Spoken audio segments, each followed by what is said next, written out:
சிவாய நம ஓம் சிவாய நமக சிவாய நம ஓம் நம சிவாய.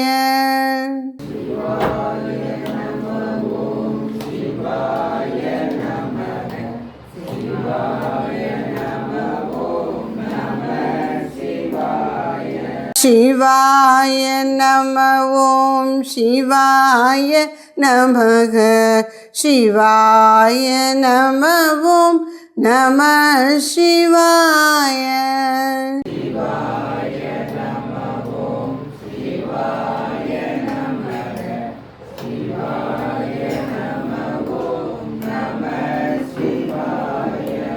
சிவாய நம ஓம் சிவாய நமக சிவாய நம ஓம் நம சிவாய.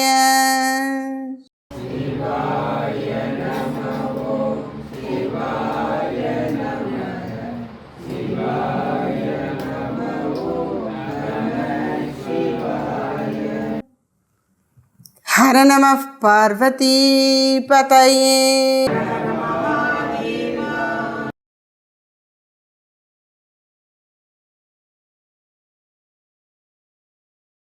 பிரபன்ன பாரிஜாத்தாய தோத்ரவேத்ர ஏகபாணயே ஞானமுத்ராய கிருஷ்ணாய கீதாமிருத துகே நமக. சரணடைந்தவர்களுக்கு கற்பக விருட்சம் போன்றவனும் பசுவை ஓட்டுதற்கு ஒரு கையில் பிரம்பை பிடித்திருப்பவனும் கீதை என்னும் அமிர்தத்தை கறந்தவனும் சின்முத்ரை தாங்கியவனுமாகிய ஸ்ரீ கிருஷ்ணனுக்கு நமஸ்காரம். ஜனனிம் சாரதாம் தேவீம் ராமகிருஷ்ணம் ஜெகத்குரும் பாதபத்மே தயோ ஸ்ருத்வா பிரணமாமி முகுர்முகுः. அகண்டமண்டலாகாரம் வியாப்தம் ஏன சராச்சரம் தத்பதம் தர்சிதம் ஏன தஸ்மை ஸ்ரீ குரவே நமக.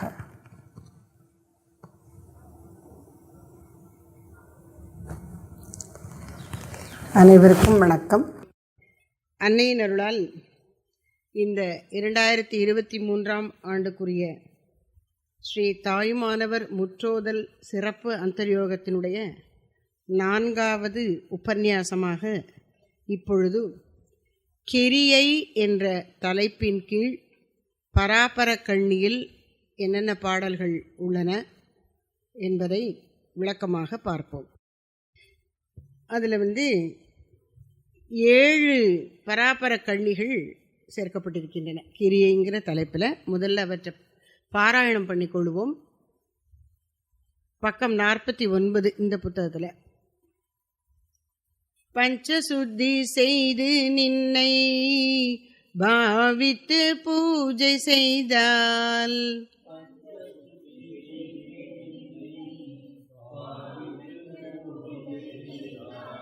விஞ்சிய ஞானம் விளங்கும் பராபரமே.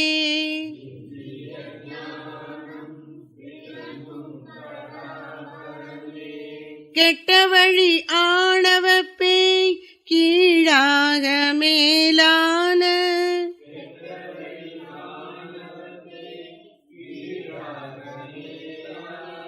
சிஷ்டர் உனை பூஜை செய்வார் பராபரமே.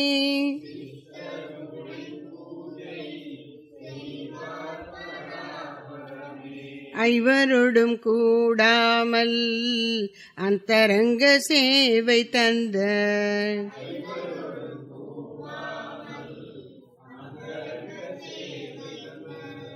தெய்வ அறிவே சிவமே பராபரமே.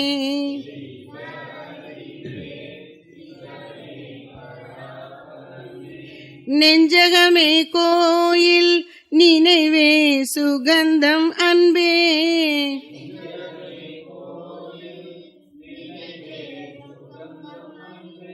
மஞ்சன நீர் பூஜை கொள்ள வாராய் பராபரமே.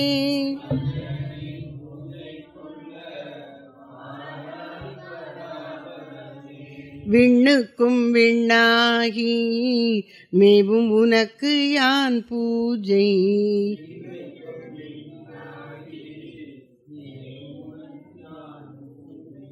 பண்ணி நிற்கும் ஆறு பகராய் பராபரமே.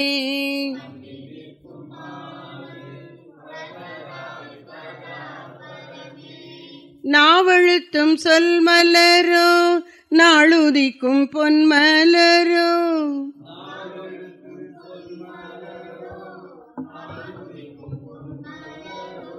தேவை உனக்கின்னதென்று செப்பாய் பராபரமே.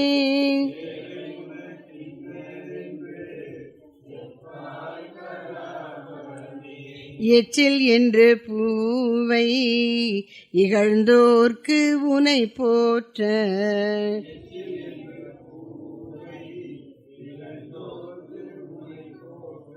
பச்சிலையும் கிள்ள படுமோ பராபரமே.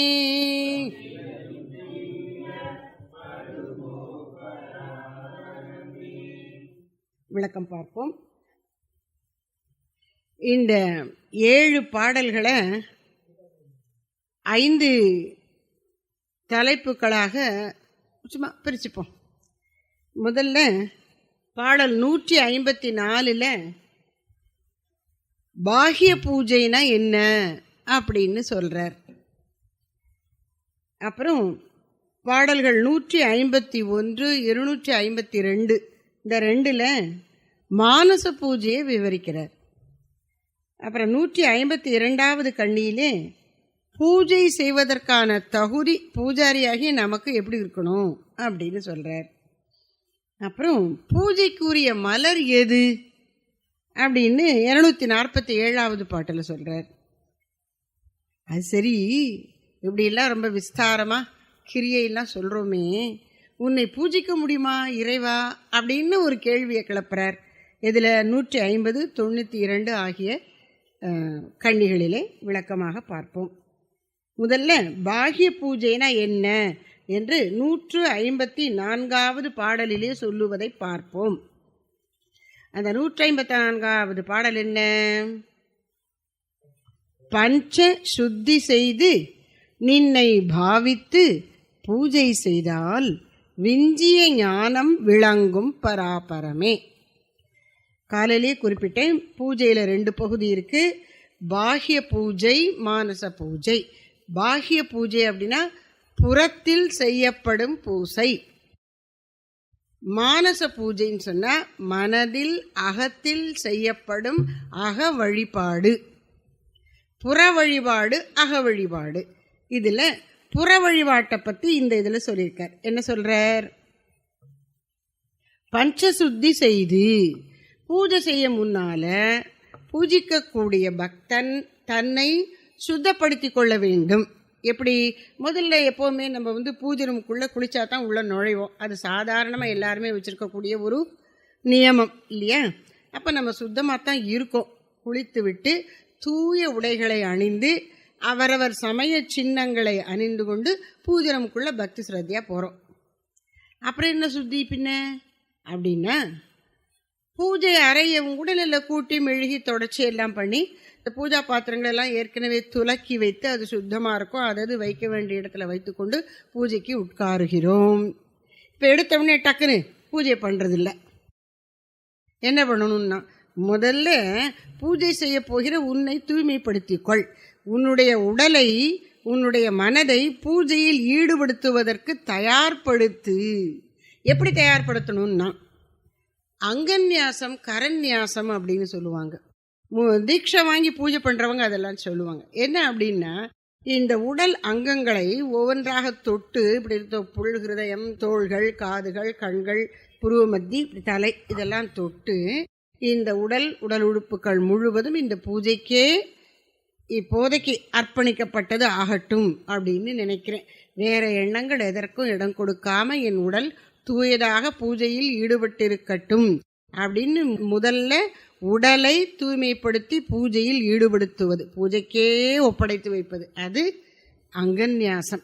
அப்புறம் இந்த கையால் தானே பூஜை பண்ண போகிறோம். அதனால அந்த கையை சுத்தப்படுத்திக்கிறோம். அப்போ இந்த கொஞ்சம் சந்தனத்தை கையில் தடவி தண்ணி விட்டு இப்படி இப்படி பண்ணிக்கிறோம். கையை சுத்தம் பண்ணியாச்சு. அப்புறம் இந்த தீர்த்தத்தை எடுத்து அந்த பூஜை பண்ணி வச்சுருப்போம், முதல்ல மந்திரம் சொல்லி அந்த தீர்த்தத்தை எடுத்து புஷ்பம் மற்ற பூஜா திரவியங்கள் எல்லாம் எடுத்து வச்சுப்போம் பார்த்தீங்களா, அது மேலெல்லாம் அப்படி அதை புரோட்சிக்கணும், உதறணும். அந்த தண்ணி விழுந்து அதெல்லாம் தூயதாகி விட்டதுன்னு பாவிக்கணும். அப்புறம் அமர்ந்திருக்கிற ஆசனம் சுத்தமாகி விட்டதுன்னு அங்கே ஒரு பூ போட்டு பாவிக்கணும். அப்புறம் பூஜைக்கு உட்கார்ந்துருக்கிற எனக்கு தொந்தரவுகள் எங்கே வரக்கூடாதுன்னு சொல்லி திக்பந்தனம் பண்ணணும். என்னை சுற்றி ஒரு பாதுகாப்பு கோட்டை இருக்கிறது அப்படின்னு பாவிச்சுக்கணும். அப்புறம் இந்த வாசக்கதவு இருக்குல்ல பூஜை ரூமுக்கு, அது வழியால் வேண்டாத சக்திகள்லாம் நுழையாதபடி அதுகளெல்லாம் சொல்லணும். அப்புறம் காவல் காத்து, கடவுளே நீயே காவல் காத்து என்னை பூஜையில் வேறு டிஸ்டர்பன்ஸே வராமல் நான் இது செய்யணும் அப்படின்னு கேட்டுக்கணும். இதெல்லாம் என்ன அர்த்தம்னா, என்னுடைய இந்திரியங்களும் மனசும் இந்த பூஜைங்கிற லட்சியத்தை விட்டு உன்னை விட்டு அங்கங்கே போயிடாம, இந்த வாசல் மாதிரி என் இந்திரியங்கள் இருக்கு, அங்கங்கே அலைஞ்சிடாம நான் உள்ளேயே இருந்து பூஜை பண்ணணும் அப்படிங்கிறத இப்படி புறத்திலும் வச்சிருக்காங்க. அப்படி துவாரபாலகர்களுக்கு ஒரு நமஸ்காரம் சொல்லி காப்பாத்துங்கள், பூஜை நல்லபடியாக நடக்கட்டும். தசதிக் தேவதைகளுக்கு ஒரு நமஸ்காரம், அப்புறம் திக்பந்தனம் பண்ணிட்டு நீ பூஜையை ஆரம்பிக்கிற. அப்படி ஆரம்பிக்கும் போதும் இன்னும் ஒன்று இருக்குது, என்னென்னா பஞ்சசுத்தி வருது. என்ன பஞ்சசுத்தி அப்படின்னா, ஏற்கனவே கையை சுத்தம் பண்ணியாச்சு, இந்த புஷ்பம் முதலான பூஜா திரவியங்களை சுத்தம் பண்ணியாச்சு, உட்கார்ற ஆசனத்தை சுத்தம் பண்ணியாச்சு, பூஜை சம்பந்தப்பட்ட அனைத்தும் தூயதாகி விட்டது அப்படின்னு பாவித்து கொண்டு தான் ஆரம்பிக்கிறோம். இன்னும் என்ன பஞ்சசுத்தின்னா, இந்த பஞ்சசுத்தியை சுவாமிஜி 3 விதமாக விளக்குகிறார்கள். ஒன்று, ரொம்ப ஆழ்ந்த பொருள் கொடுக்கிறார்கள். பஞ்ச அப்படின்னா 5ன்னு அர்த்தம். சுத்தினா தூய்மைப்படுத்துதல். 5ஐ தூய்மைப்படுத்துகிறோம். எந்த 5? நம்முடைய அமைப்பிலே 5 கோஷங்கள் இருக்கான். ஆத்மாவுக்கு 5 உரைகள், ஒரு உரைக்குள்ள வாழ வச்சிருக்கோம். அது ஒரு உரை இருக்குது, ஒரே ஒரு லேயர், ஒரு அடுக்கு, அதுக்கு மேலே இன்னொரு உரை, இன்னொரு உரை, இன்னொரு உரை, இன்னொரு உரை அப்படின்னு வச்சுப்போம். உள்ளுக்குள்ள வாழ் இருக்கு, அங்க 5 அடுக்கு இருக்கு. அது மாதிரி இந்த ஆத்மா உள்ள இருக்கு, அதுக்கு மேல 5 அடுக்கு இருக்கு. அதைத்தான் கோஷம் அப்படின்னு சொல்றோம். அந்த 5 கோஷங்கள் என்னென்னா, உணவை உண்டு வளர்வதாகிய இந்த அன்னமய கோஷமாகிய உடல், மூச்சுக்காற்றாக உள்ளே போய் வந்து கொண்டு உடம்புல 10 விதமான செயல்களை செய்கின்ற பிராணமய கோஷம், அப்புறம் உணர்ச்சிமயமாய் இருக்கின்ற சந்தேகப்படுகின்ற மனம் என்கின்ற மனோமய கோஷம். அப்படி மனதுக்கு சந்தேகம் வரும்பொழுது அதை தீர்த்து வைக்கின்ற அறிவாகிய விஞ்ஞானமய கோஷம். அப்புறம் அறியாமை வடிவினதாய் ஆத்மாவுக்கு பக்கத்தில் இருக்கக்கூடியதான நம்முடைய ஜீவ வியக்தியாகிய அந்த அகந்தை அறியாமை, அது ஆனந்தமய கோஷம். இந்த 5 கோஷங்களும் தூயதாகட்டும், இந்த புற உடல் மட்டுமல்ல, எல்லாம் தூயதாகட்டும் என்று ஆழ்ந்து பாவிப்பது பஞ்சசுத்தி அப்படின்னு சொல்றாங்க. அப்போ நம்ம ஒரு உடல் அப்படின்னு நினைக்கிறோம், ஒரு உடல் இல்லை, இந்த 3 உடல்னு சொல்லுவாங்க. ஸ்தூலமாகிய இந்த உடல், சூட்சுமமான மனமாகிய உடல், அதற்கும் அடியில் காரணமாகிய அதிசூட்சுமமாகிய, சூட்சுமத்தை விட சூட்சுமமானதை காரணம்னு சொல்றோம். அந்த காரண உடலாகிய அறியாமையாகிய ஜீவ வியக்தி. இந்த 3ம் தூயதாகட்டும். அதைத்தான் இப்போ 5ஆ சொன்னோம். 5 எண்ணிக்கையில் விதவிதமான பேர் கொடுத்தாலும் 3 ஒன்று தான். அப்படி இந்த ஸ்தூல சூட்சும காரண அமைப்புகள் 5ம் தூயதாகட்டும் என்று ஆழ்ந்து நினைப்பது 1. இது ஒரு பஞ்சசுத்தி. இவ்வளவெல்லாம் நினைக்கும் பொழுது எண்ணம் கொஞ்சம் கொஞ்சமாக படிப்படியாக ஒடுங்கி மேலாக நினைத்து ஆத்மாவை நோக்கி வருவதற்கு தயாராகிறது. புரியுதா? அப்படி பஞ்சசுத்தி. அப்புறம் இன்னொரு பஞ்சசுத்தி என்ன அப்படின்னா, இந்த பிரபஞ்சம் முழுவதும் பஞ்சபூத்தங்களால் ஆகியிருக்கிறது. பல முறை குறிப்பிட்டிருக்கிறேன், உங்களுக்கெல்லாம் தெரியும். பஞ்சபூத்தங்கள்னா ஆகாசம், காற்று, நெருப்பு, நீர், நிலம். இதில் ஆகாசத்துலேருந்து ஆரம்பித்து நிலம் வரைக்கும் சொன்னால் அது சிருஷ்டி கிரமம். நிலம்னு ஆரம்பித்து இப்படி ஆகாசத்தில் முடித்தா ஒடுங்கக்கூடிய லயக்கிரமம் என்ன. அதனால் எப்படியும் சொல்லலாம், பட் இது பொதுவாக ஆகாசத்தில் ஆரம்பித்து சொல்கிறோம்.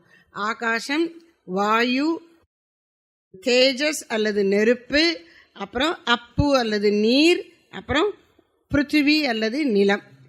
இந்த 5 பூத்தங்களால் ஆனது இந்த பிரபஞ்சம். இதே 5 பூத்தங்களை கொண்டுதான் இந்த உடல் ஆக்கப்பட்டிருக்கிறது. இப்போ பஞ்சபூத்தங்களால் ஆன இந்த உடல் தூயதாகட்டும் அப்படின்னு இந்த பஞ்சபூத்தங்களையும் உடம்பையும் நினைச்சு அதுக்கு தூய்மையை எண்ணத்தினால் உண்டு பண்ணுகிறோம். அது பஞ்சசுத்தி. இது 2வது பஞ்சசுத்தி. 3வது, இந்த உடலையும் மனதையும் அழுக்குப்படுத்துவது எது அப்படின்னு பார்த்தா, இந்த மனசு பேசாம உடம்புக்குள்ள இருந்து செய்ய வேண்டியதை செய்யாம கண்ணு காது மூக்கு நாக்கு தோலுங்கிற இந்திரியங்கள் வழியா வெளியில போய் காட்சியை பார்ப்பதும், ஓசையை கேட்பதும், வாசனையை முகர்வதும், சுவையை சுவைப்பதும், தொட்டுணர்வுக்கு பொருட்களை கொடுப்பதுமாக திரிந்து அனுபவங்களை பெற துடித்துக் கொண்டிருக்கிறது. இதன் விளைவாக உடலும் மனமும் அழுக்கடைகின்றன. அப்படி நீ செய்யாதேன்னு மனசை சொல்லி, இந்திரியங்களுக்குரிய விஷயங்களில் போகாதே என்று சொல்லி, இந்திரியங்களை அவற்றுக்குரிய புலன்களிலிருந்து பிரித்து 5 பொறிகளை தூய்மை செய்து, நாம் அதுதான் தியானத்தில் பண்ணுறோம் இல்லையா, கண்கால் உலக காட்சிகளை காண வேண்டாம். அதுதான் அது மாதிரி கண்ணு காது மூக்கு நாக்கு தோல் எல்லாத்துக்கும் சொல்லுவது. சொல்லி அதை தூய்மையாக்கி உள்ள கொண்டு பிரித்து வருவது. இது ஒரு பஞ்சசுத்தி. பஞ்ச கோஷங்களை தூய்மைப்படுத்துவது, பஞ்சபூத்தங்களாலான உடலை தூய்மைப்படுத்துவது, பஞ்ச இந்திரியங்களை தூய்மைப்படுத்துவது. இதுதான் பஞ்சசுத்தி. இப்படி 3 வகையான பஞ்சசுத்தியை தினந்தோறும் பூஜைக்கு முன்னால் ஆழ்ந்து நினைத்து, நான் தூயதாகிவிட்டேன் என்று தூய்மையிலே நிலை நின்று, எப்படி பூஜை பண்ணணுமா, இங்கே பார், நீ இறைவனை பூஜை பண்ணும்போது ரொம்ப கீழான ஜீவன் என்று நினைத்து கொண்டால் உன்னால் நிம்மதியாக பூஜை பண்ண முடியாது. நீ யாரை பூஜை பண்ணுறியோ அவன் மயமா நான் இருக்கேன்னு நீ அப்படி ஆயிடு அப்படிங்கிறாங்க. தேவனாயிருந்து கொண்டு தேவனை பூஜை செய். நீ இறைவனை பூஜிக்கிறேன்னா உன்கிட்டயே இறைமயம் ஆயிடணும். நீயே இறைமயம் ஆகிவிட வேண்டும்.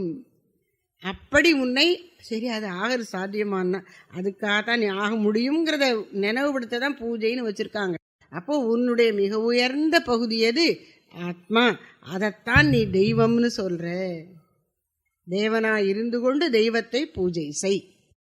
அவ்வளவு தூரம் இதை நினச்சி நினச்சி தினமும் பண்ணும்போது நாம் நிச்சயமாக தூய்மையாகி நம்முடைய இயல்பான தெய்வீகத்தை உணர தலைப்படுவோம்.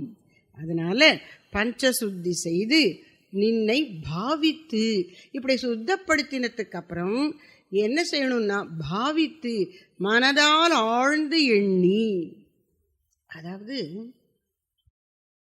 குருதேவர் சொல்லுவார், யானையை நன்றாக குளித்து விட்ட பிறகு கல்பாவிய இடத்தில் கட்டி போடு. சும்மா விட்டுட்டா அது என்ன பண்ணும்? சும்மா இருக்க முடியாது. அதுக்கு துரு துருன்னு வரும். தும்பிக்கையால் கொஞ்சம் மண்ணை அள்ளி அப்படியே தன் தலையில் போட்டுக்கும். தன் தலையில் தானே மண்ணை வாரி போட்டுக்கிறதுங்கிறது அதுதான். இப்போ தான் குளிச்சு விட்டு கூட்டிகிட்டு வந்திருக்கான், இது மண் அள்ளி போட்டுக்குது. அப்படி பண்ண விடாமல் உடனே டக்குன்னு அதை கல்பாவிய இடத்துல, அங்கே மண் இருக்க முடியாது இல்லையா, அதில் கட்டி போட்டுரு அப்படின்னு சொல்கிறார். அதுபோல பஞ்சசுத்தி செய்து அகமும் புறமும் தூய்மை அடைந்திருக்கிற நீ இப்போ அந்த தூய்மையை அப்படியே பராமரிக்கிறதுக்கு என்ன செய்யணும்னா பாவித்து இறைவனை ஆழ்ந்து நினைத்து. பாவித்தல் அப்படின்னா விஷுவலைசேஷன் அப்படிங்கிறோம். அது அப்படியே மனசில் பார்க்கிறது, மனசால பார்க்கிறது, கடவுளை பார்க்கிறது, மனசால உணர்வது. வெறும் கற்பனை இல்லை, ஆழ்ந்த அன்போடு அந்த இறைவனை நினைக்கிறது. அப்போ இறைவன் கூடவே இருக்கும். அந்த பாவனை ரொம்ப முக்கியம். அது எப்படி இருக்கணும்? நெடிது இருக்கணும். தூய்மை பெற்ற மனதை திரும்ப உலகத்தில் சகதியில் புரள விடாமல் பகவானை பற்றிய பாவனையிலே அதை இதிலேயே புரண்டுக்கோன்னு சொல்லி அந்த பாவனையில் தோய வைக்கணுமா.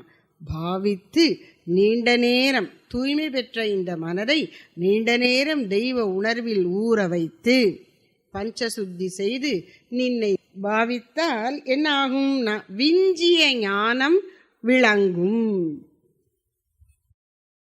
பாவித்து பூஜை செய்தால், இப்போ உன்னை தூய்மைப்படுத்திக் கொண்டு 5 வகை, அது 5 விதமான தூய்மைகளை 3 வகையாக செய்து அதை தொடர்ந்து இறைவனை மனதார பாவித்து பிறகு பாகியமாக புறத்திலும் பூஜை செய்தால், இதை நீ தொடர்ந்து தினந்தோறும் செய்து வந்தால் என்னாகும்? விஞ்சிய ஞானம். விஞ்சியன என்ன? அதையெல்லாம் தாண்டி அதற்கு அப்பால் எஞ்சி நிற்கிறது. எதை? இந்த பிரபஞ்சத்துக்கு அப்பால் போனதாய், இந்திரியங்களுக்கு எட்டாததாய் இருக்கக்கூடிய பெரிய பொருளை பற்றிய ஞானம். ஞானம்ங்கிறத சொல்லும் பொழுது, சரிய கிரிய யோகம் ஞானம்ங்கிறத சொல்லும் பொழுது சைவ சித்தாந்தத்தில் என்ன சொல்றாங்க அப்படின்னா, இறைவனை வழிபாடு செய்கிறோம்.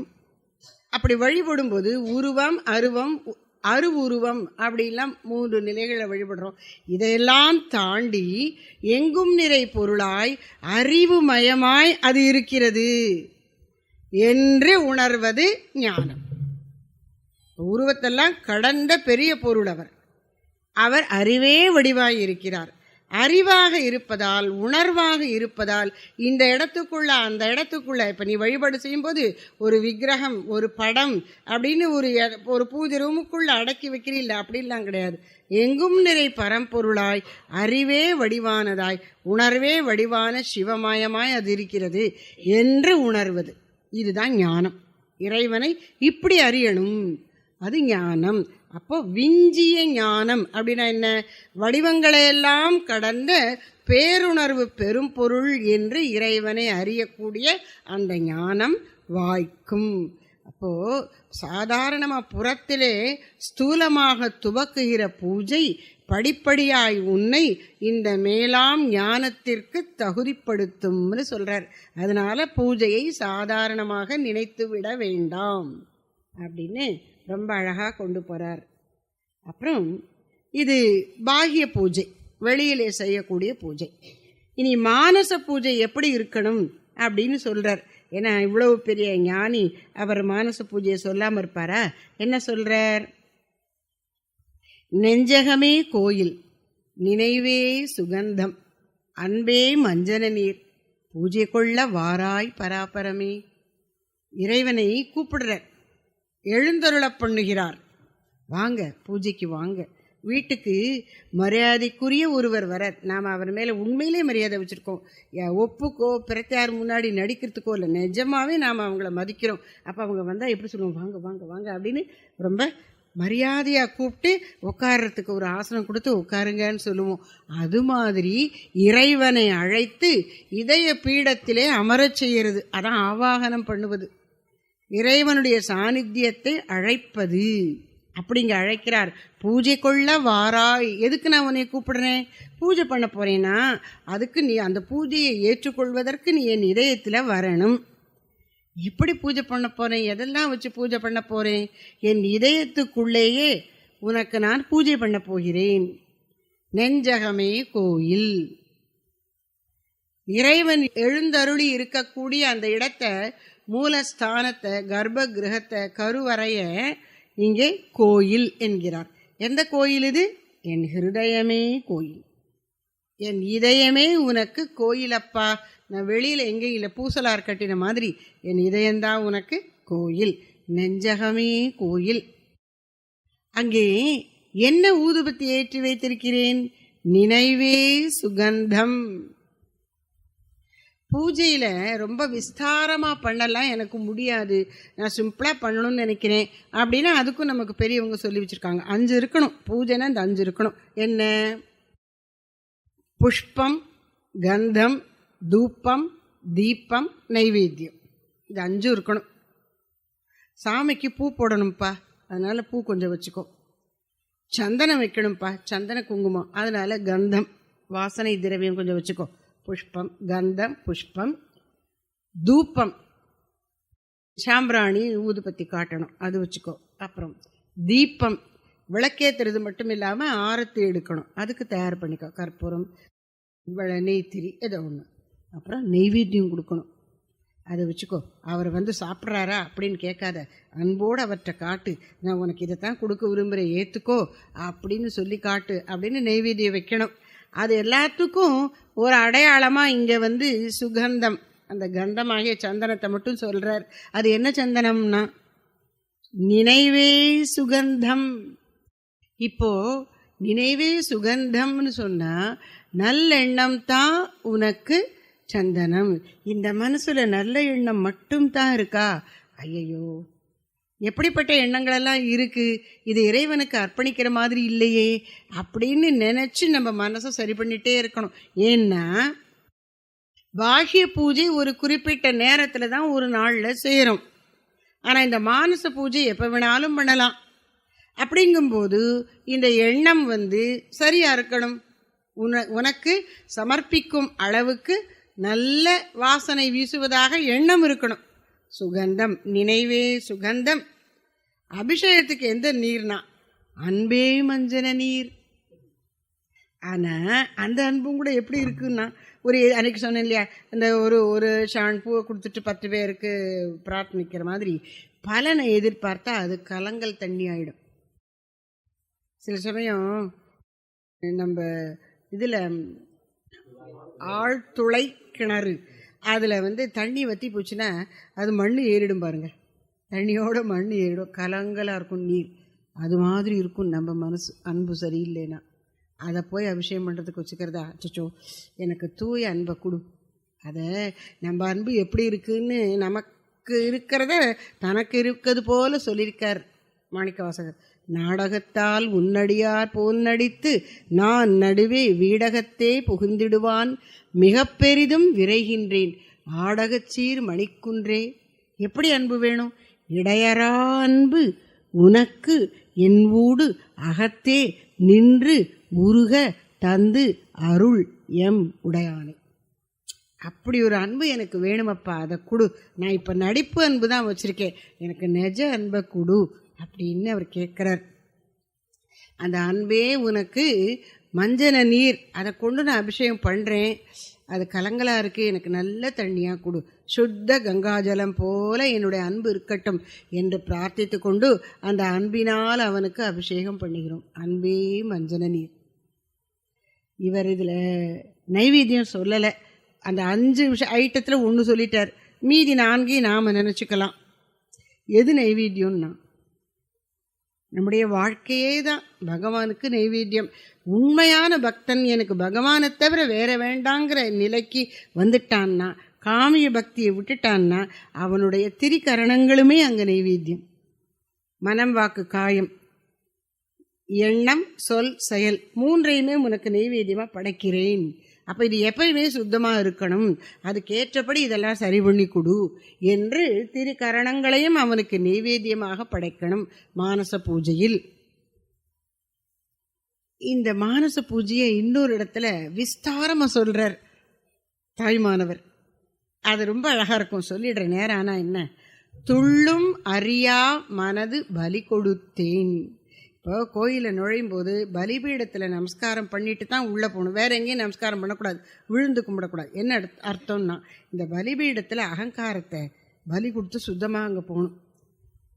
இவர் என்ன சொல்கிறார், மனமே அந்த அகந்தை எல்லாம் அதுதான், அதனால் மனசையே பலி கொடுத்துட்டாராம். துள்ளும் அறியா மனது பலி கொடுத்தேன். அப்படி மனசை பலி கொடுத்த உடனே இப்போ எப்படி இருக்குன்னா, கர்ம துஷ்ட தேவதைகள் இல்லை, எல்லாம் சேர்த்து போச்சு. எது பூஜைக்கு தொந்தரவா மனசில் கிளம்பக்கூடிய எண்ணங்கள் பழ வினைகள் எல்லாம் ஓஞ்சு போச்சு. கர்ம துஷ்ட தேவதைகள் இல்லை. எப்படி இருக்கு மனசுனா, துரிய நிறை சாந்த தேவதையாம் உனக்கே தொழும்பன்.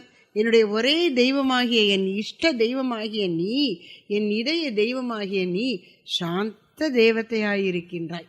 அப்படிப்பட்ட உனக்குத்தான் நான் அடிமை, தொழும்பன், தொண்டு செய்பவன். அன்பு அபிஷேக நீர். அப்பா, உனக்கு அபிஷேகத்திற்காக நான் அன்பு நீர் கொண்டு வந்திருக்கிறேன். உள்ளுரையில் என்னாவி நைவேத்தியம். எது நைவேத்தியம்? என்ன, என்னுடைய உயிர் ஆவியவே உனக்கு நெய்வேத்தியமாக வைக்கிறேன். அன்பினால் அபிஷேகம் பண்ணிவிட்டு என் உயிரையே நெய்வேத்தியமாக படைக்கிறேன். உள்ளுரையில் என்னாவி நெய்வேத்தியம். சரி, எது ஊதுபத்தினா? பிராணன் தூப்பம்.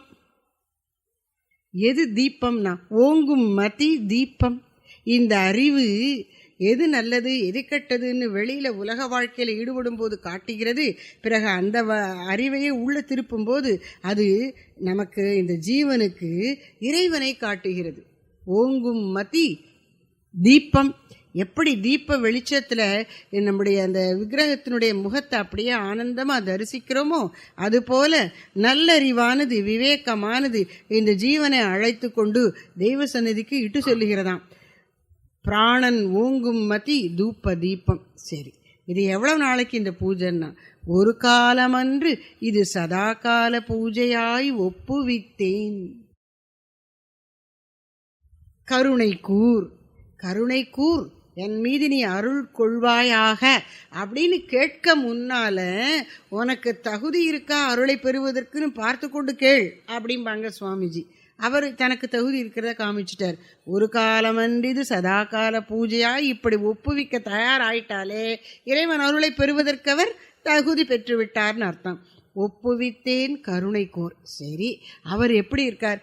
தெள்ளி மறை வடியிட்ட அமுத பிழம்பே. சின்ன குழந்தைங்களாம் விளையாடும்போது மண்ணை கையில் அள்ளி இப்படி தெள்ளி இது பண்ணுறதுன்னு சொல்லுவோம். மிந்தியெல்லாம் இப்படி இப்படி இப்படி அதை ஆட்டும் போதே அந்த கல்லெல்லாம் போயிடும். அப்படி சாஃப்டாக நுண் மணல் நிற்கும் கையில் தெள்ளி. அது மாதிரி இந்த ஸ்தூல உணர்ச்சிகள்லாம் எதுவுமே இல்லை, எல்லாம் போய் மனசு அப்படியே தூயதா வடிகட்டின சுத்த அறிவு மட்டும் நிற்கிறதாம். தெள்ளி மறை வடியிட்ட அமுத பிழம்பே. வேதத்தின் சாரமாகிய வேதாந்தம் உணர்த்துகின்ற பெரும் பொருளே. தெள்ளிமறை வடியிட்ட அமுத பிழம்பே.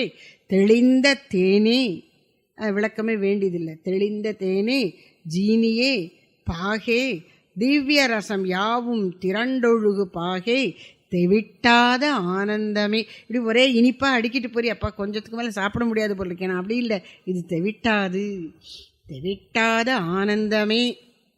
அவருடைய இன்னொரு ஸ்பெஷல் முத்திரை போட்டார். அடுத்து என்னன்னா, கள்ளனறிவோடுமே மெல்ல மெல்ல வெளியாய் கலக்கவரு நல்ல உறவே. சே, நான் கள்ளத்தனம் பண்ணுறேன், உன்னை விட்டுட்டு நைஸாக அப்படியே வெளி உலகுக்கு ஓடி போயிடுறேன் இந்த மனசு. ஆனால் எனக்கு கூட நீ என்ன பண்ணுற?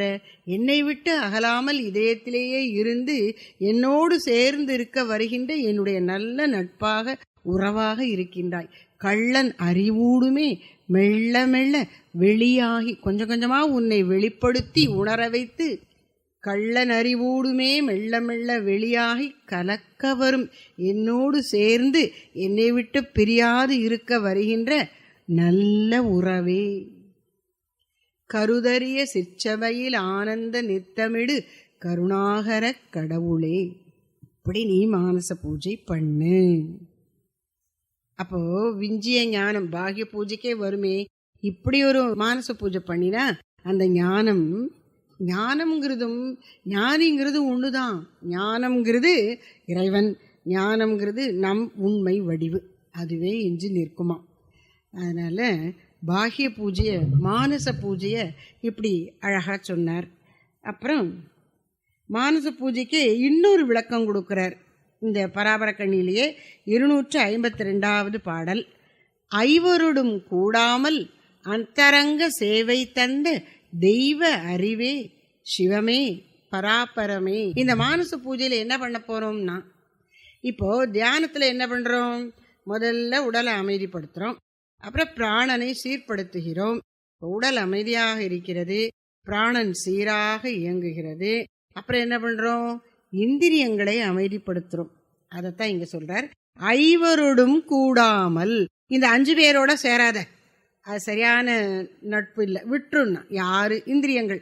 இந்த 5 இந்திரியங்களோடு மனது சேராமல் அப்படி பிரித்தெடுத்து, ஐவரோடும் கூடாமல் அப்ப என்ன பண்ணணும்னா, அந்தரங்க சேவை தந்த, யாருக்கும் தெரியாம அந்த 5 பேர்ட்டேந்து தனியா வந்து நம்ம தனியா ரகசியமா பேசிப்போம் வா அப்படின்னு கடவுள் கூப்பிடுறாராம். ஐவரோடும் கூடாமல் அந்தரங்க சேவை தந்த, உள்ளுக்குள்ள நான் மட்டும் உங்கூட இருக்கேன் அப்படின்னு இருக்கணும், வேற எண்ணங்களுக்கு இடமில்லாமல் அந்தரங்க சேவை. இந்த அதாவது இந்த கண் முதலானவற்றை பாஹ்ய கரணம், புறக்கருவிகள் அப்படின்னு சொல்றோம். உள்ள இருக்கக்கூடிய மனதை அந்தக்கரணம், அகக்கருவின்னு சொல்றோம். அதுல 4 அம்சங்கள் இருக்கு. மனசே 4 வேலை செய்கிறது: மனம், புத்தி, அகங்காரம், சித்தம்.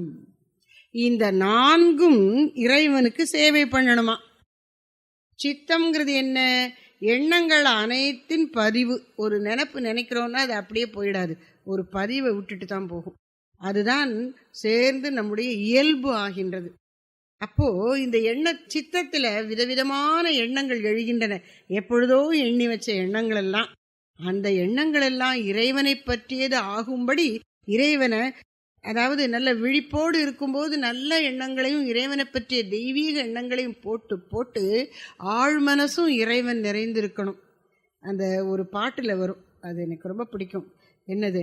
சித்தமெல்லாம் எனக்கு சிவமயமே. இப்போ அதெல்லாம் சிவமயமா இருக்கணும்னா என்னன்னா, வேற எண்ணங்கள், ஜென்மாந்திர வாசனைகள் எல்லாம் விரட்டி விட்டு சிவபெருமானே அங்க நிறைஞ்சிட்டார்.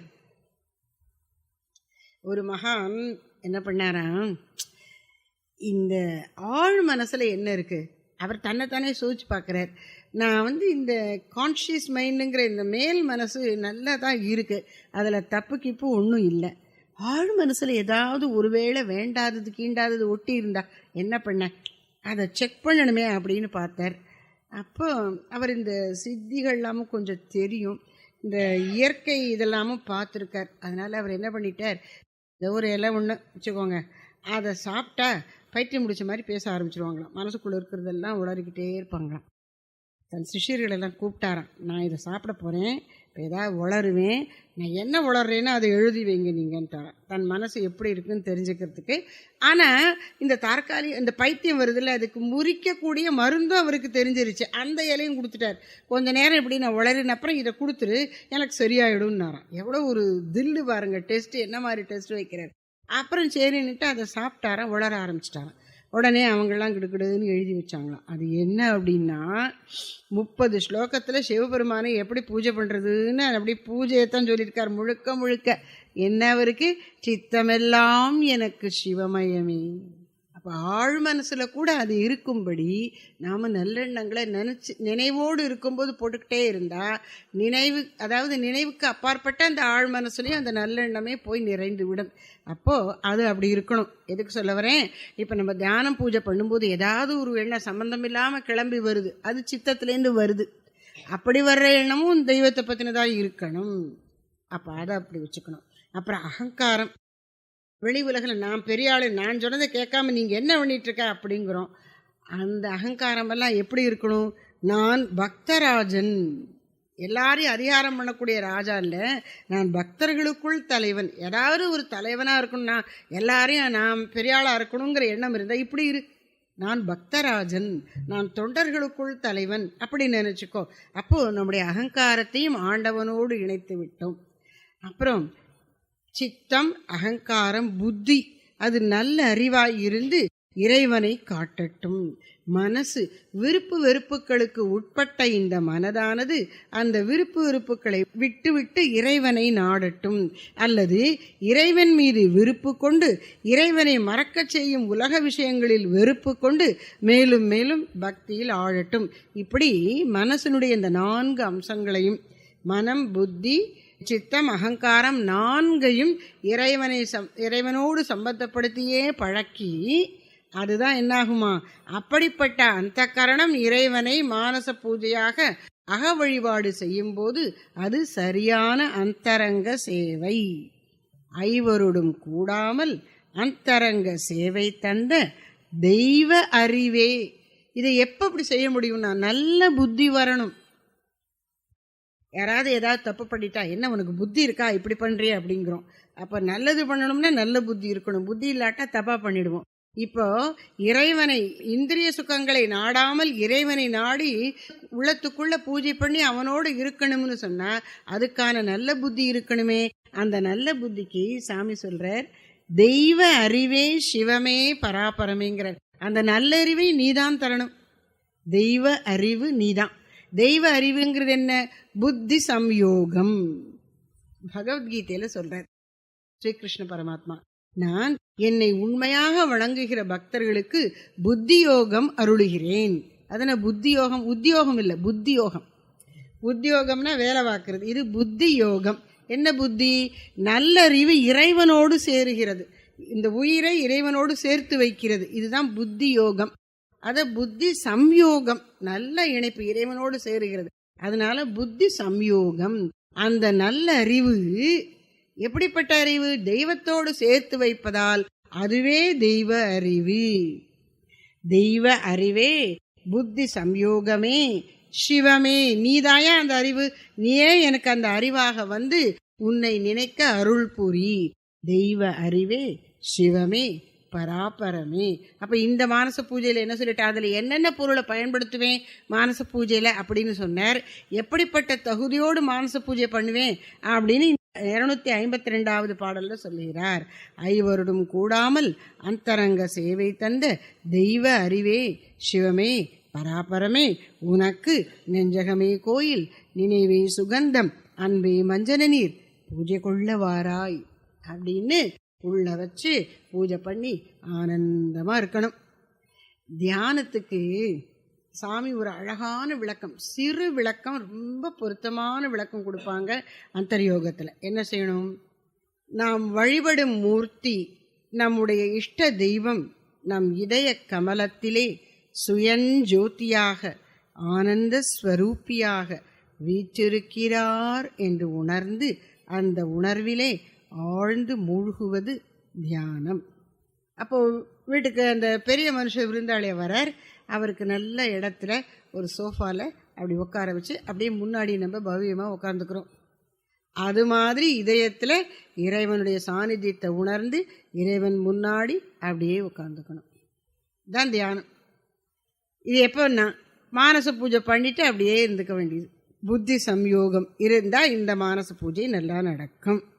சரி, அப்புறம் என்னன்னா, இப்படியெல்லாம் பூஜை பண்றதுக்கு மானச பூஜை, பாஹ்ய பூஜை, அதை விட இன்னும் முக்கியமா மானச பூஜை பண்ணுவதற்கு என்ன தகுதி வேணும் அப்படின்னு சொல்றார் 152வது பாடலில். கெட்ட வழி ஆணவ பேய் கீழாக மேலான சிஷ்டர் உனை பூஜை செய்வார் பராபரமே. ஆணவம், இந்த ஆணவம் தான் நம்மளை கடவுள்கிட்டேருந்து பிரிக்கிறது. குருதேவர் சொல்றார், அற்ப ஆணவத்துக்கு இறைவனிடமிருந்து உன்னை பிரிக்கக்கூடிய சக்தி இருக்கு. சின்ன மேகம் பெரிய சூரியனை நம் காட்சியிலிருந்து மறைக்கிறது. சூரியனை முழுசும் மறைக்கல, நம்மை அதை பார்க்க விடாமல் தடுத்து விடுகிறது. அப்படி அகந்தையானது, அகங்காரமானது நம்முடைய உண்மை இயல்பு தெய்வீகமே என்பதை உணர ஒட்டாது தடுக்கின்றது. அதனால அது கெட்ட வழி ஆணவ பேய். அந்த ஆணவம் எப்படிப்பட்டது? சிறு நெறியில் நம்மை தூண்டவல்லதுங்கிறார். கெட்ட வழின்னு ஏன் சொல்றார்? அது கெட்ட வழியில் நம்மை செலுத்துகின்றது. எது? அகங்காரம். என்ன ஆளு யாருன்னு நினைச்ச, இரு என்னைய நீ சீண்டி இருக்க, நீ பாரு, இதை நான் அனுபவிப்ப அப்படின்னு சொல்லி காட்டுறோம் பாருங்க. நான் யாருன்னு நிரூபிக்கணும். அப்படி கிளம்புகிறது இந்த ஆணவம். அதுக்கு என்ன சொல்றாங்க? ராவணாக்காரம். ராவணனை போல அது வடிவெடுக்கிறதாம். ஏன் அப்படி சொல்றாங்க அப்படின்னா, ராவணனுக்கு 10 தலை. 10 தலைங்கிறது எதை காட்டுகிறது? 10 இந்திரியங்கள், 5 ஞானேந்திரியங்கள், 5 கர்மேந்திரியங்கள், இதையெல்லாம் தன்னுடைய அடிமையாக வைத்துக்கொண்டு இந்த மனசுதான், அகங்காரம்தான் ராவணன். அதுக்கு 10 தலைங்கிறது 10 இந்திரியம், 20 கைங்கிறது அவ்வளவு காரியம் செய்தது. எது? இந்த மனசு. அப்ப அது ராவணாக்காரமாக இருக்கின்றது. அந்த ராவணாக்காரமான மனசு என்னது? கெட்ட வழி ஆணவ பேய். அது கெட்ட வழியில தான் பிரவேசிக்கும். அதுக்கு நல்லது செய்ய தெரியாது பாவம். அப்படிப்பட்ட ஆணவத்துக்கு நாம் அடிமை ஆகிட்டா அப்போ நம்ம கெட்ட வழியில் தான் போயிடுவோம். அதனால் கெட்ட வழி சிறு நெறியில் நம்மை தூண்டுகின்ற ஆணவ பேய்ங்கிறார். பேய்ங்கிறது என்ன? நம்முடைய இதுக்கு அடங்கி வராது. விக்ரமாதித்தனை அந்த இதை எடுக்கும்போது அது கூட அதை வேதாளம் அதுலேருந்து போச்சான், ஒரு கேள்வியை கேட்குமா அப்படின்னு எல்லாமோ சொல்கிறோம்ல, அது மாதிரி இந்த பேய் நம்மளை பிடிச்சிக்கிட்டு விடாது. எது? ஆணவமாகிய பேய். கெட்ட வழி ஆணவ பேய் கீழாக அது நம்ம காலுங்கீழே அபஸ்மாரமாக அந்த சின்ன குழந்தை மாதிரி அவன் கிடக்கானே அப்படி நம்ம அகங்காரம் கடந்து நசுங்கி தலை தூக்க முடியாமல் இருக்கணும்னு சொன்னால் அந்த ஆணவமானது கீழாவதற்கு என்ன செய்யணும்? ஆணவம் போயிடணும்னு அதை ஜப்பம் பண்ணிட்டு இருந்தால் கூடாது. இன்னும் அது ஆழ பதிந்து விடும். பெரியசாமி எப்பயும் சொல்லுவாங்க, ஒன்று வேண்டாம் அப்படின்னு நினச்சா நம்முடைய மனசை புரிஞ்சுக்கிறதுக்காக ஒரு தரம் அதெல்லாம் ஆராய்ச்சி பண்ணி இன்னும் கெட்ட குணம் இருக்குது அப்படின்னு தெரிஞ்சுக்கலாம். அப்புறம் சும்மா அதையே சொல்லிட்டு இருக்கக்கூடாது. ஒரு தடவை நீ அதை நினைக்க அதுக்கு வலு கொடுத்து விடுகிறாய். அதனால் அதை நினைக்கிறத விட்டுட்டு சிப்போ இதான் வேண்டாம்னு சொல்லிட்டேன்ல, உன்னை விட்டுட்டேன், நான் இப்போ பூஜை பண்ண போகிறேன் அப்படின்னு ஆணவத்தை ஒரு போக்க தூக்கி தூர எரிஞ்சிட்டு நீ பூஜையில் இறங்கு அப்படிங்கிறார். கெட்ட வழி ஆணவப்பை கீழாவதற்கு பெரியவங்க வேலையெல்லாம் அதுதான்ப்பா. அவங்க என்ன தெரியுமா பண்ணுவாங்க? சிஷ்டாச்சாரம் அப்படின்னா சாஸ்திரங்களில் சொல்லி இருப்பதை நன்றாக கற்று அதிலிருந்து பிசகாமல் சரியாக முறையாக நல்வழியை கடைப்பிடிப்பது. அப்படி கடைப்பிடிக்கின்றவர்கள் சிஷ்டர், நூலோர் அப்படின்னு சொல்றோம். அதாவது சாதாரண நூல்கள் அல்ல, வேதங்கள், ஸ்மிருதிகள், அது மாதிரி சாஸ்திரங்கள் சொன்னபடி வாழ்க்கையை அமைத்து கொண்டிருப்பவர்கள் அவர்கள் சிஷ்டர்கள். அந்த மேலான சிஷ்டர்கள் அவங்க மனசு கூட சில சமயம் சேட்டை பண்ணும். என்ன? 2வது அத்தியாயத்தில் சொல்றாருல கிருஷ்ணர் கீதையில, என்ன? நெறி நிற்கும் நல்லறிஞனுடைய மனதையும் பலவந்தமான கொந்தளிப்புள்ள இந்திரியங்கள் இழுக்கின்றன. அவன் நெறி நிற்கத்தானே விரும்புகிறான், ஆனாலும் இந்த இந்திரியங்கள் பாடாய் படுத்துகின்றன. இங்கே இவர் ஆணவம்னு சொல்கிறார், ஆணவம் படுத்துகிறது. அப்போ அவங்க என்ன பண்ணுவாங்க? உன்னை நான் கண்டுக்க போகிறதில்ல, நீ ஆடு அப்படின்னு ஒரு புறக்கணிச்சிட்டு பூஜையில் இறங்கிடுவாங்களாம். இறைவனை நினைக்க நினைக்க பூஜிக்க பூஜிக்க இந்த ஆணவம் ஓய்ந்து விடும். எந்த எதிர்மறை குணமும் போகணும்னா நீ உடன்பாட்டு நல்லெண்ணத்தை தான் நினைக்கணுமே ஒழிய இந்த இப்படி இருக்கேன்னு வருத்தப்படுற போக்கில் கூட சும்மா அதையே நினைச்சிட்டு இருக்க கூடாது அப்படிங்கிறார்.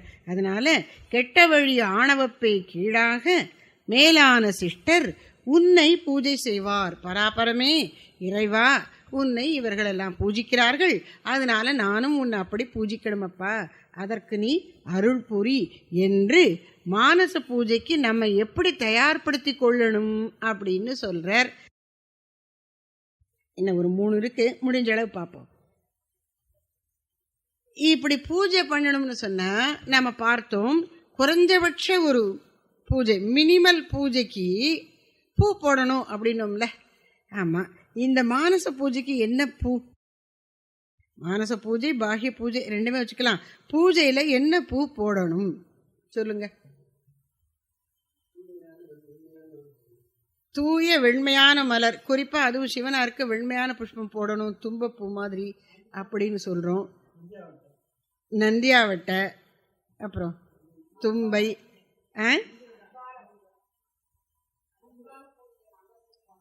அன்பு அபிஷேகண்டின்னு சொல்லியாச்சு. பூ அதுக்கு 8 புஷ்பம்னு சொல்லுவாங்க. 8 புஷ்பம். நல்மலர், நன்மலர்கள் என்னென்னா தயை புஷ்பம், சாந்தி புஷ்பம், ஸ்ரத்தா புஷ்பம், தியான புஷ்பம், இந்திரிய நிகிரகம் என்னும் புஷ்பம், அப்புறம் என்ன ஸ்ரத்த சொல்லிட்டேன்னா இன்னும் ஒரு 3 வரும். இப்படி 8 நற்குணங்களைத்தான் பூவாக போடணுமா அவருக்கு.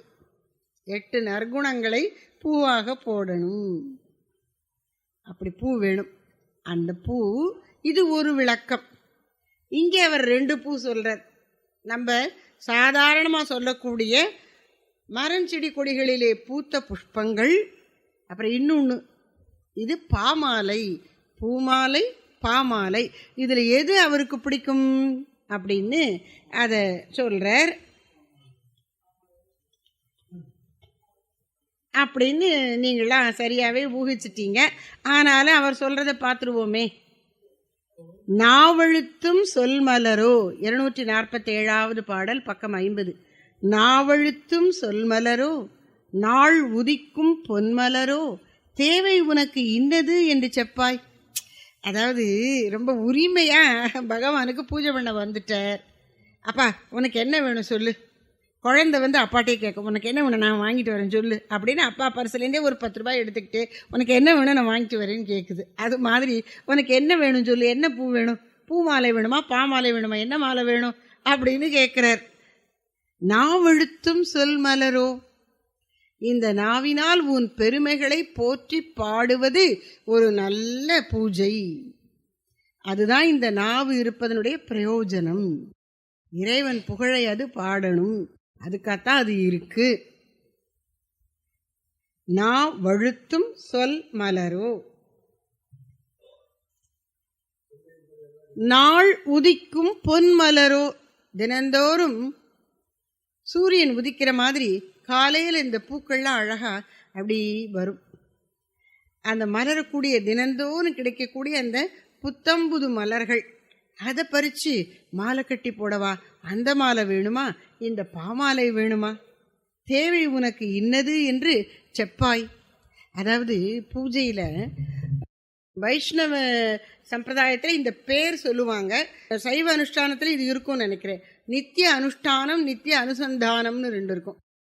நித்திய அனுஷ்டானம்னு சொன்னால் குளிக்கிறது, குளிச்சுட்டு மடியான துணியை கட்டிக்கிறது, அப்புறம் உட்காந்து நாமம் தரித்து கொள்ளும்போது அதுக்கு சில இதுகள்லாம் சொல்லணும். குரு பரம்பரையெல்லாம் சொல்லி வணங்கி திருமண் இட்டு கொண்டு அப்புறம் பூஜை பண்ணுறது, இதெல்லாம் அனுஷ்டானம், நித்திய அனுஷ்டானம். அப்படி பூஜை பண்ணும்போது ஏதோ இந்த இதெல்லாம் பஞ்ச சுத்தி எல்லாம் பண்ணி நெய்வேத்தியம் கொடுத்து எல்லாம் பண்ணி அதோட முடிச்சிடக்கூடாது. அப்புறம் என்ன செய்யணும், நான் பாடணும். நித்திய அனுசந்தானம், இதை தினந்தோறும் செய்யணும். அது நித்திய அனுஷ்டானம்.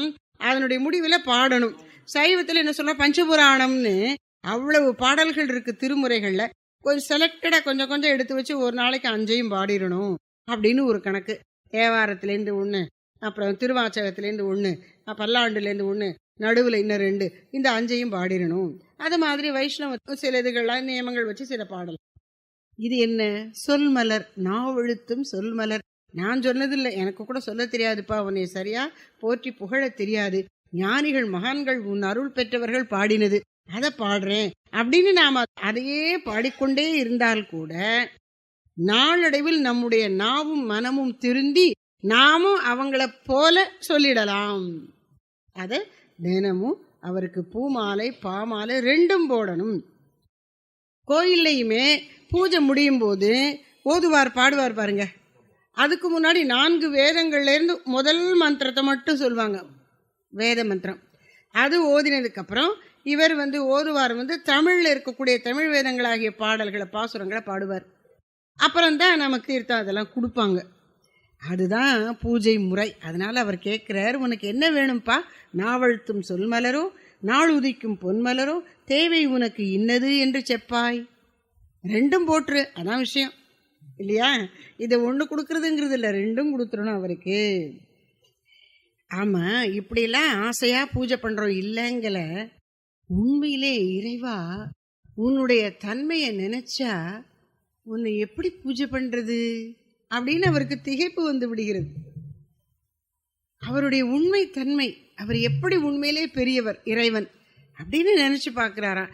அப்படி பெரிய பொருளாக இருக்கிற உனக்கு எப்படி நான் பூஜை பண்ணுறது அப்படின்னு திகைப்போடு பாடுகிறார். 2 பாடல்கள் என்ன அப்படின்னா, முதல்ல 150, அப்புறம் 92 பூ கேட்டார்ல, அதை முதல்ல பார்த்துருவோம்.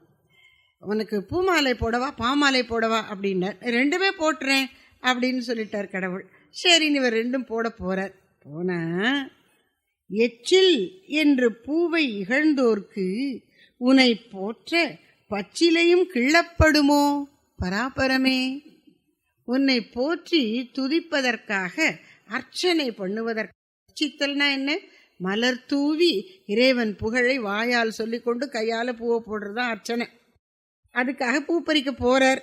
போன உடனே எப்படி பூ பறிக்கிறதுல நியமம்னா சீக்கிரமே போயிடணும். ரொம்ப விடிஞ்சு ரொம்ப வெயில் பூவெல்லாம் பெருசாக மலர்ந்தப்புறம் பறிக்கப்படாதான். கொஞ்சம் அப்படி இருட்டு விடிஞ்சு விடியாமல் இருக்கும்போது மலர்ந்து மலராது பூவை பறிச்சிடணுமா. புஸ் புசுன்னு வரக்கூடிய அந்த மொட்டையே பறிச்சிடணுமா. ஏன்னா மலர்ந்தப்புறம் அதில் வண்டு உட்காந்தா அது எச்சிடாயிடுமா. சரி, நீ சுத்தமாக கடவுளுக்கு கொடுக்கணும்னு நினைக்கிற இல்லைங்கல. ஆனால் எச்சில் என்று பூவை இகழ்ந்தோர்க்கு, எந்த பூ? வண்டு அமர்ந்து தேன் பருகிவிட்ட மலர் எச்சில் பட்டு விட்டது என்று நீ சொன்னால் பச்சிலையும் கிள்ளப்படுமோ? பூவில் தான் தேன் இருக்கு, அதுக்காக வண்டு உட்காருது. இலையில ஒன்றும் இல்லை, ஆனாலும் அந்த இலையும் உனக்கு அழுக்குப்படியாமல் சுத்தமாக கிடைக்குங்கிறதுக்கு என்ன கேரண்டி? ஒரு இளந்தளிர் தோன்றின உடனே நீ பறிக்க முடியாது. வில்வமே வச்சுக்கோங்களேன், கொஞ்சமாவது அது வளரணும்ல.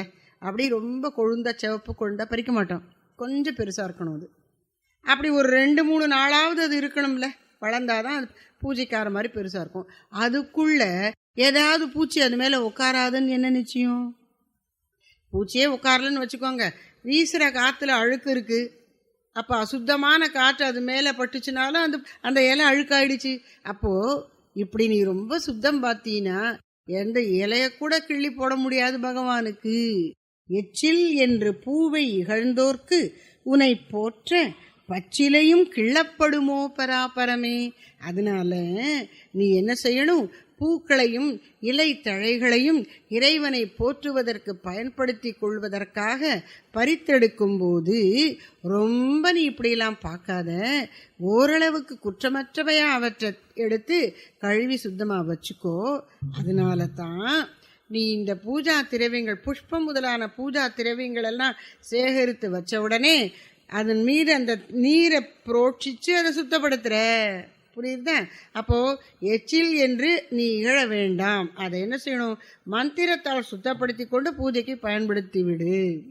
அதனால நம்மளை பொறுத்தளவில் வெறுமனை இப்போ குளிக்கிறதுங்கிறது ஏதோ அழுக்கு போகிறதுக்காக மட்டும் செய்கிற காரியம் இல்லை. ஆரம்பத்தில் அழுக்கு போகுது, அப்புறம் என்ன? தெய்வீக உணர்வு நமக்கு வரணும். ஒவ்வொரு செயலிலும் அப்படி தெய்வீகத்தை இணைத்து வைத்திருக்கின்றார்கள். அதனால ஸ்நானம், தீர்த்தமாடுதல். யாத்திரை போகிறோம், ஒரு இதில் கங்கையில் குளிக்கிறோம், வெறுமை கங்கையில் குளிக்கிறதுன்னு சொல்லுது இல்லை, கங்கையில் தீர்த்தமாடுகிறோம், கங்கா ஸ்நானம் செய்கிறோம். அப்போ அது ஒரு புனிதத்தை கொடுக்கிறது, ஒரு தெய்வீகத்தை உணர்த்துகிறது. அதனால நீ பூக்களை எல்லாம் பறித்து, பச்சிலைகளை பறித்து கழுவி சுத்தமாக எடுத்து வைத்து மந்திரத்தினால் அவற்றை மேலும் சுத்தப்படுத்தி கொண்டு பிறகு அதற்கு மேலே ரொம்ப எதையும் நினைக்காம பேசாமல் அவற்றை பூஜையில் பயன்படுத்தி விடு அப்படின்னு நடைமுறையில் ஒரு பிரச்சனைக்கு தீர்வு சொல்கிறாராம். எச்சில் என்று பூவை இகழ்ந்தோர்க்கு உன்னை போற்ற பச்சிலையும் கிள்ளப்படுமோ பராபரமே. தேன் உண்ணும் வண்டால் எச்சிலாகிவிட்டது என்று பூவில் தோஷம் காண்பவர்க்கு பச்சிலையும் பறிக்க முடியாது. ஏனென்றால் பச்சிலையும் அசுத்தமாவதற்கு வாய்ப்பு உண்டு. எனவே புற தூய்மையில் மிகைப்பட்ட கருத்து செலுத்தாமல் பூ, பச்சிலை ஆகியவற்றை மந்திரத்தால் சுத்தப்படுத்தி கொண்டு பூஜை செய்துவிடு. ஆனா இன்னொன்று நினைவுச்சுக்கோ, பூமாலையோடு நான் வழுத்தும் சொல் மலரும் கொடு பகவானுக்கு அப்படின்னு சொல்றார். அப்புறம் விண்ணுக்கும் விண்ணாகி மேவும் உனக்கு யான் பூஜை பண்ணி நிற்கும் ஆறு பகராய். உனக்கு நான் எப்படி பூஜை பண்ணுவது, அந்த வழி எனக்கு சொல்லிக் கொடு. ஏன் நீ எப்படி இருக்கிறாய்? விண்ணுக்கும் விண்ணாகி மேவும் உனக்கு, மேவும் உனக்கு பொருந்தி இருக்கின்ற உனக்கு. எப்படி? விண்ணாகி பொருந்தி இருக்கின்ற. எந்த விண்? விண்ணுக்கும் விண். இந்த முதல் விண் எதை குறிக்கிறது? விண் அப்படின்னா ஆகாசம். இது எதை குறிக்கிறது? ஜட ஆகாசம். பஞ்சபூதங்களில் ஒன்றாகிய அறிவற்ற ஜட ஆகாசம். இதெல்லாம் ஆகாசம்னா ஏதோ மேலே இருக்கிறது மட்டும் நினைக்காதீங்க. இப்போ நான் இங்கே இருக்கேன், நீங்கள் அங்கே இருக்கீங்க, நம்ம 2 பேருக்கு நடுவில் என்ன இருக்குது? ஆகாசம் இருக்குது. நான் இங்கே இருக்கேன், என் தலைக்கும் அந்த கூரைக்கும் நடுவில் என்ன இருக்குது? ஆகாசம் இருக்குது. நான் இங்கே இருக்கேன், செவர் அங்கே இருக்குது, எனக்கும் செவத்துக்கும் நடுவில் என்ன இருக்குது? ஆகாசம் இருக்குது. ஆகாசத்தில் தான் எல்லா பொருட்களும் இருக்குது. உலகமே, கோளங்களே, பிரபஞ்சமே ஆகாசத்துல தான் இருக்கு. ஆகாசம் என்பது என்ன? அவகாசம் தருவது ஆகாசம், இடம் கொடுப்பது, பிரபஞ்சத்தில் எல்லாம் இருப்பதற்கு இடம் கொடுப்பது ஆகாசம். அதனால்தான் ஆகாசம் முதல்ல வருது, அப்புறம் மற்ற பூதங்கள் தோன்றுகின. சரி, இப்போ இந்த ஜட ஆகாசம், பஞ்சபூத்தங்களில் ஒன்றாகிய இது ஜட ஆகாசம், அதுக்கு அறிவு கிடையாது. ஆனா உண்மையில் அறிவே வடிவான இறைவன் எங்கும் நிறைந்திருப்பதால் இந்த ஜட ஆகாசத்துக்குள்ளும் அவனே இருக்கிறான். விண்ணுக்கும் விண், ஆகாசத்துக்கு ஆகாசம் அப்படின்னு என்ன அர்த்தம்? பஞ்சபூதங்களில் முதலாவதாகிய ஜட ஆகாசத்திற்கும் ஆகாசமாகிய அறிவு பெருவெளி. சிதம்பரம் சிதம்பரங்கிறோம்ல, என்ன அர்த்தம்? சித் அம்பரம். சித்னா அறிவு, அம்பரம்னா பெருவெளி, அறிவு பெருவெளி. அதான் சிதம்பர ரகசியம். அங்க என்ன இருக்கு? நான் ஒண்ணும் இல்லை. ஒண்ணுமில்லைங்கிறது என்ன? இப்ப இப்படிங்கிறேன்ல, இங்க தொடும்போது இங்க என்ன இருக்கு? நீங்க தொட்டு பாருங்களேன், என்ன இருக்கா? ஒண்ணுமே கையில் இடிக்கல, இப்படின்னு இடிக்குது, இது ஒரு பொருள் இருக்கு. இப்படின்னு வெற்றிடத்தில் கையை ஆட்டும் போது ஒண்ணுமில்லைன்னு நினைக்கிறோம்ல, அதுதான் ஆகாசம். வெற்றிடம் தான் ஆகாசம். ஆனா அதுவும் கூட ஜடம் இல்லை, அதற்குள்ளும் அறிவுமயமான இறைவன் இருக்கின்றான். அதனால விண்ணுக்கு விண்ணாகி இப்படி இருக்கிறவனுக்கு என்ன பூஜை பண்றது? அதனால நம்ம இதுல என்ன பண்ணிட்டாங்க, எத்தனை தான் சொன்னாலும் நம்மளுக்கு ஏதாவது ஒண்ணு கான்கிரீட்டா கண்ணுக்கு இந்த இந்திரியங்களுக்கு எட்டுற மாதிரி இருக்கணுங்கிறதுனால இந்த சிதம்பர ரகசியம்னு திரைய போட்டிருப்பாங்க. அதுக்குள்ள என்ன இருக்கும்னா, தங்கத்துல வில்வேல மாதிரி செஞ்சு ஒரு மாலையா போட்டிருப்பாங்கன்னு சொல்றாங்க. எதுக்கு அந்த மாலைன்னா, வெறுமனை போய் வெற்றிடத்தை எப்படி காட்டுறது, அதுக்காக நம்மளுக்கு புரிஞ்ச மாதிரி ஒரு மாலையை போட்டு விடுறது, தங்க வில்வ மாலை. அப்ப ஏதோ ஸ்பெஷல். அந்த தங்க வில்வம் ஒன்றும் அங்க ஸ்பெஷல் இல்லை, இந்த ஆகாசம் தான் ஸ்பெஷல். அந்த ஆகாசம்ங்கிறது ஜட ஆகாசம் இல்ல, அறிவு பெருவெளி என்பதுதான் ஸ்பெஷல். அதுதான் சிதம்பரம், அதுதான் இறைவன், அதுதான் நம்முடைய ஆத்மா. சரி, இதுக்கு என்ன பூஜை பண்றது? நம்ம வேணா சிதம்பரத்துல மட்டும் இப்படி ஒரு தங்க வில்வமால போடலாம். எப்படி அபிஷேகம் பண்ணேன்னு வச்சுக்கோங்களேன், எப்படி இங்க எப்படி தண்ணி ஊத்துறது இல்ல? அப்ப மழை தான் அபிஷேகம் பண்ணும். மேகத்திலேருந்து கொட்டுகிற மழை நீர் தான் பகவானுக்கு, விண்ணுக்கு விண்ணாக விளங்குகின்ற அந்த பெரிய பொருளுக்கு அபிஷேகம் பண்ண முடியும். நம்மளால பண்ண முடியாது. காற்று தான் சாமரம் வீசும், நம்ம ஒண்ணும் பண்ண முடியாது. நெருப்பு தான் அதுக்கு தூப தீபம் காட்டும். என்ன, சந்திரன் சூரியன் நட்சத்திரங்கள் தான் நேரடியா தீபம் காட்டும், நம்ம காட்ட முடியாது. எப்படி பூஜை பண்றது அப்போ? அதனால விண்ணுக்கும் விண்ணாகி மேவும் உனக்கு யான் பூஜை பண்ணி நிற்கும் ஆறு பகராய். அடடா, இப்படி அறிவு பெருவெளியாய் நுண்ணியதில் நுண்ணியதாய் இருக்கும் உன்னை ஒரு புறப்பொருளாய் தூல பொருளாய் கண்டு நான் எப்படி பூஜை செய்வேன் என்று சொல்லி அப்படி கம்னு அமைதியாயிடணும். அதோட ஒன்றி இருக்கணும், வேற ஒன்றும் பண்ண முடியாது. அதோட ஒன்றிடலாம், ஆனா தனியா வெளியில ஒரு பொருளா வச்சு பூஜை பண்றதுக்கு அங்க ஸ்தூலமா இல்லை என்று அழகாக காட்டுகின்றார். அப்ப இந்த பாகிய பூஜைக்கெல்லாம், பாகிய பூஜையோ மானச பூஜையோ, பூஜைக்கு ஒரு எல்லை அப்படின்னு பூஜை வேணும்னு சொல்லிட்டு அதுக்கு ஒரு எல்லையும் இருக்குன்னு காமிச்சிட்டார். அப்ப எவ்வளவு தூரம் போக முடியுமோ அவ்வளவு தூரம் கூட்டிக் கொண்டு போகிறார் ஸ்ரீ தாயுமான சுவாமிகள். ஹர நம பார்வதி பதையே. தாயுமான சுவாமிகள் திருவடிகளே சத்குரு திருத்தாள்.